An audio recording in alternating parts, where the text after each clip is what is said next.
Hey guys, it's Aseem Sharma, training manager from Solframe Consulting again. I do hope you're all well. Today I'm going to cover a few topics briefly. One is life skills, the other one is decision making, and the third is an extension of the first, which is organizing your time. So let's start with some life skills. What do we mean or what do we understand by life skills? If you think about it, when we're faced with different situations, be it in the workplace or if you are undergoing a course or education, you're studying at school or college, it brings us on to the next topic, which is making decisions. So let's say you are studying in I don't know, your 12th standard, and you're considering, or you've already been considering, what you will be pursuing at university, or if you plan to go to college after that. And this applies to anything else. So if you're in the UK, that would be your A levels, or if you're abroad elsewhere, I'm not sure what the education system is.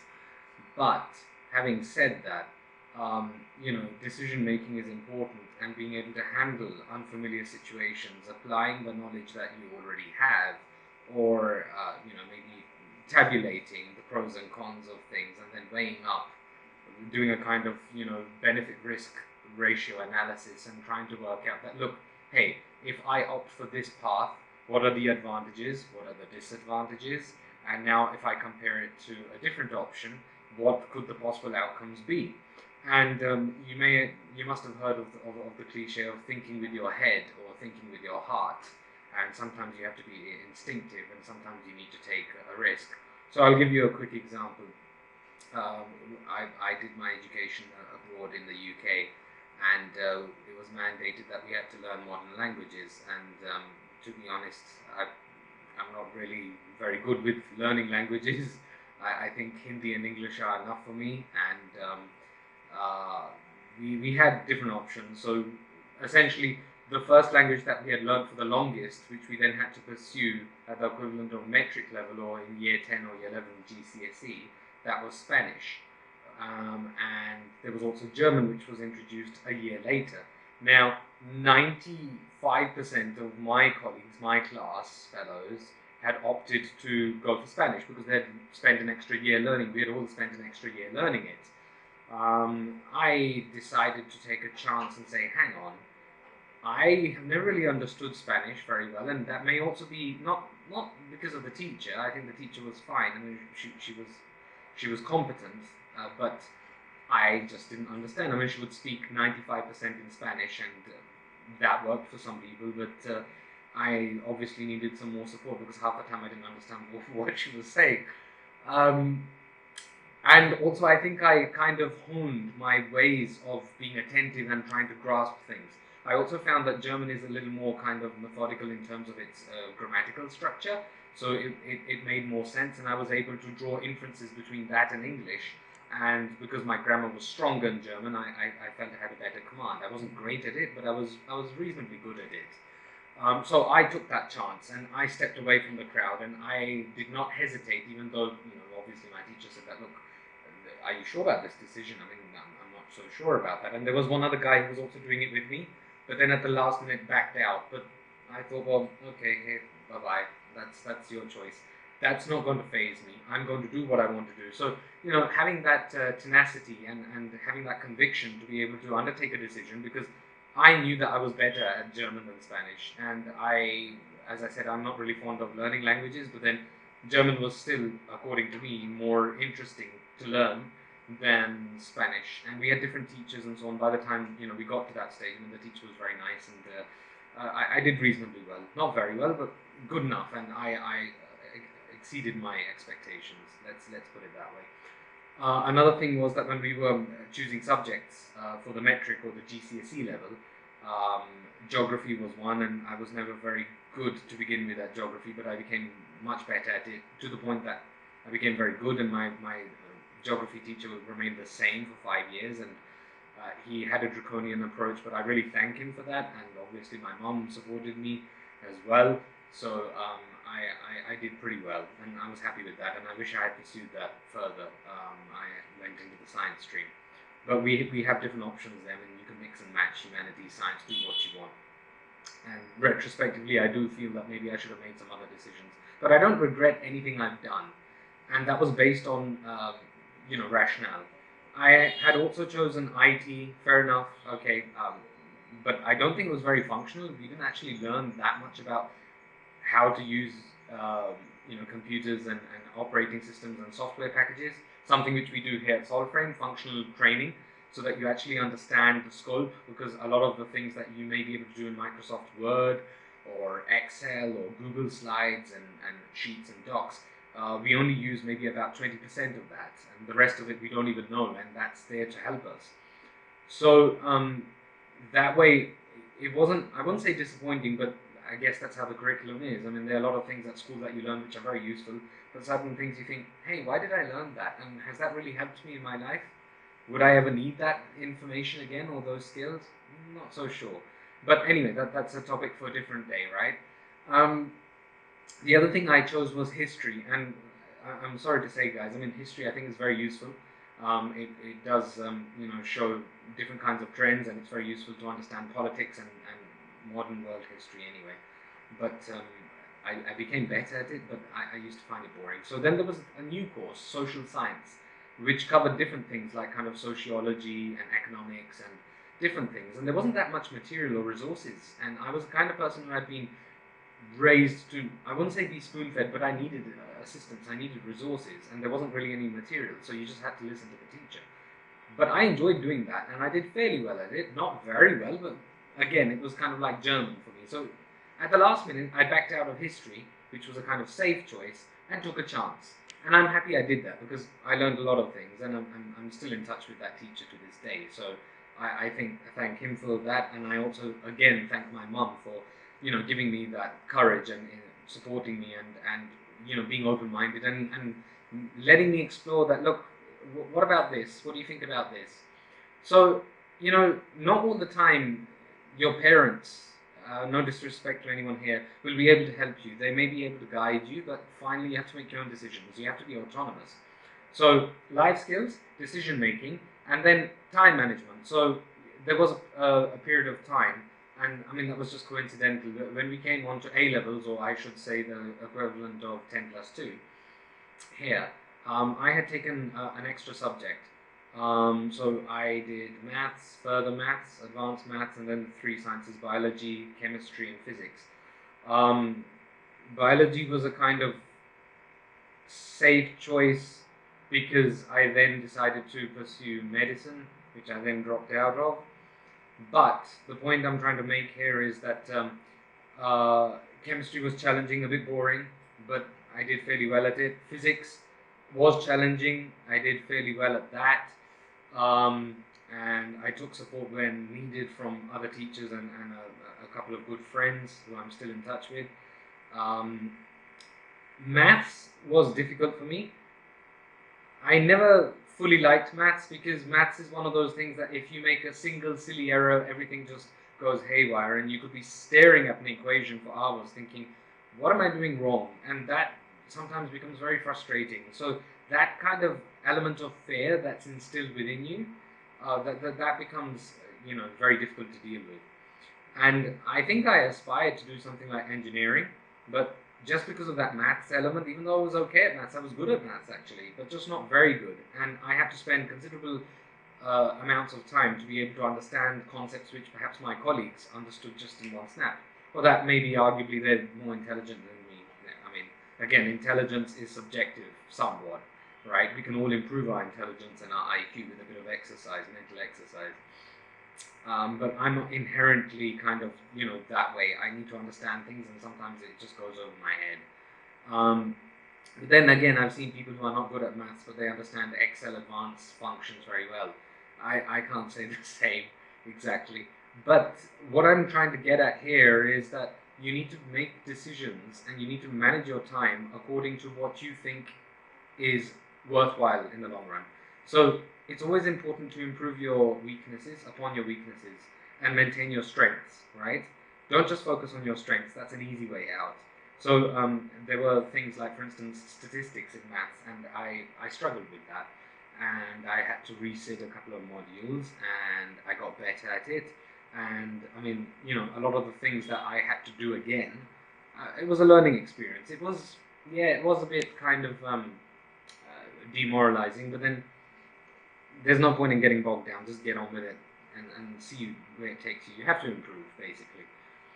Now I feel that perhaps I should have taken a chance, and even if I struggled, it would have been better to, try something and fail at it than not know what would have been, what could have been, because I ended up, not pursuing what I tried doing for whatever reason. I mean, I think the medical course was just overwhelming for me, and that would not be expected from someone like me, because people at school, I mean, I was a fairly academically astute person, so people are surprised when they hear about my story.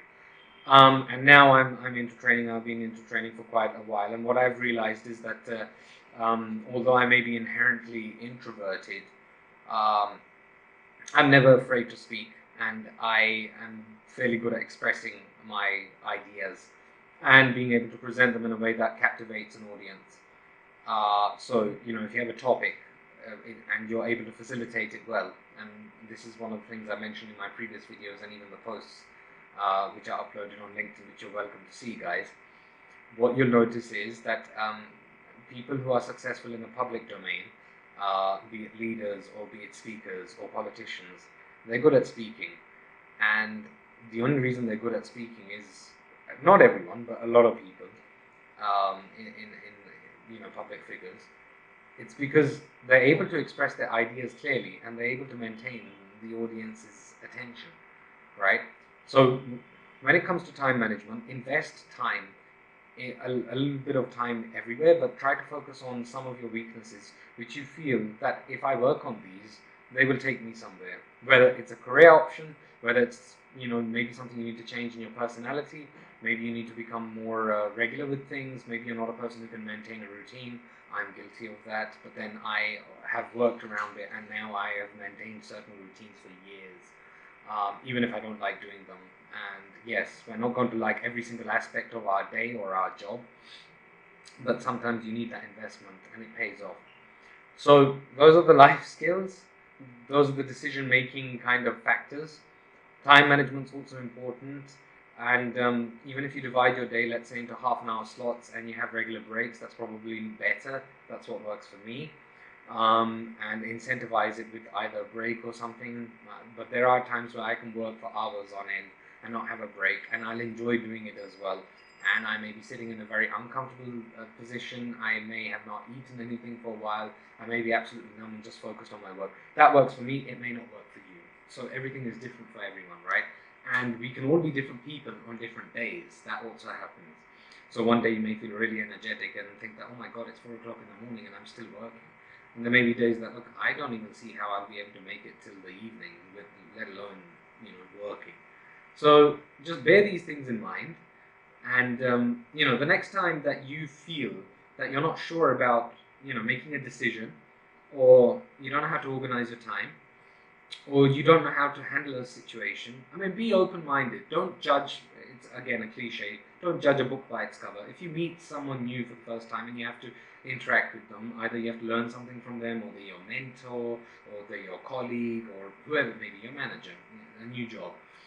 Don't judge people just by how they look or appear initially. Try to understand them better. Doesn't mean you have to get too personal with them. Just observe. And some of the things that may come across as being repulsive, and you may think, ew, I really don't like this, or this person seems to be a bit of a jerk, to be honest. Just hold back and just observe. And you'd be pleasantly surprised that you'd find something good in everyone, or almost everyone, at least. And some of the things that you didn't like, you may actually come to, warm up to later on. And that establishes sustainable relationships within the professional setting, I'm saying. And who knows, you may even become friends. There may be someone who you've really argued with a lot, upon meeting them, and then, down the line, you're the best of friends. It happens. And vice versa. There are people who you may think you've known for a while, and then all of a sudden there's a kind of, reality check, and you say, oh my God, it's that light bulb moment, and I think, my God, what has happened? It seems I haven't known you all this time. This is who you are, or this is how you reacted. I didn't expect that from you, which can come as a shock, and it can be quite hurtful as well. So just bear these things in mind, right? And I'm sure you've all encountered that. Learn how to deal with your emotions and reactions, especially in a professional setting, and allow yourself time to digest that, or accept it, or develop closure on it. I mean, we're going through very difficult times right now, so that's just more of the same. It's a theme where you fall down, and how do you get back up, and what do you learn from that? Because if things were easy all the time, then it's not challenging. You're not really actually leading life. And I'm not saying life should always be about challenges. There should be good at times, hopefully more good times than bad times. But we're not in a position to choose all the time. Often we're not. We're faced with things. So in times of adversity, how do we handle things? What do we learn from them? Testing our resilience, being better people, helping other people. You don't need to be a philanthropist to help someone. Someone may just want to speak to you. And sometimes advising people of things makes you more adept at understanding yourself. So if someone asks me, Aseem, I need some advice, that's quite an endearing thing. It's quite I wouldn't say it makes you boastful, but you develop that kind of authority that, look, hey, someone wants to actually listen to what I have to say, rather than I taking advice from people, which I often do, and I'm pretty modest about that. And then I still balance up. I may speak to 3 people about an issue, and they may all say different things, and someone may say that, no, see, you've got to do this, and another person says, no, don't do this. This is the exact opposite of what you should do.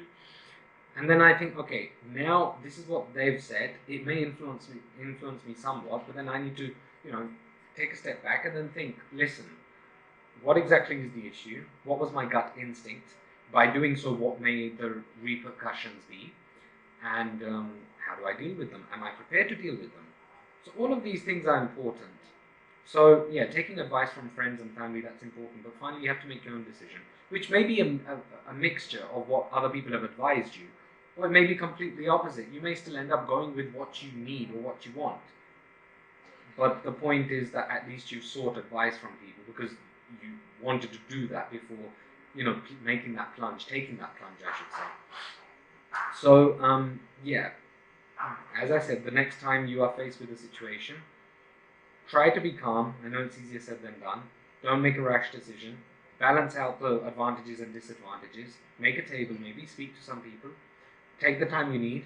Don't dwell on things too much. Otherwise you'll get into a vicious cycle. And, that can be quite difficult to come out of. And then you can end up overly introspecting and then thinking, did I make the right decision? Again, everyone is different. But once I make a decision, I don't look back. I'll say, okay, I was expecting this, or this is unexpected. Is there something I need to learn? Would I do the same thing again? Yeah, maybe. And why? Is that a risk? Can I trust this person? This has happened in the past. Does that mean I start distrusting everyone? No, that's not fair on everyone. Should I moan about my problems all the time? No. So it's one of those things, okay? No one likes a negative person. And it's good to share your woes and your qualms with people, but then sometimes you just need to take it on the chin, and it's water off a duck's back, and you just need to move on. So again, I hope you found this slightly extended version of a video consult or advice useful. For further tips and information, please do subscribe to this channel. You can also find us on LinkedIn, Facebook, Instagram, and Telegram. I also regularly upload written posts on our LinkedIn page, so please check those out. And we also have other courses, not just on personality development, public speaking, professional writing, Excel training by the head, Moses. And that's really cool. Please check that out. And yeah, it would be lovely to meet you on our courses. Our courses are continuing, and we keep updating them with new batches and also further information. If you have any questions or you'd like to comment on something appropriately, you're welcome to do so. Till next time, please do take arrest, and also make sure that you stay safe. And I do look forward to meeting you at some point in the future. Do take care. Thank you. Bye-bye.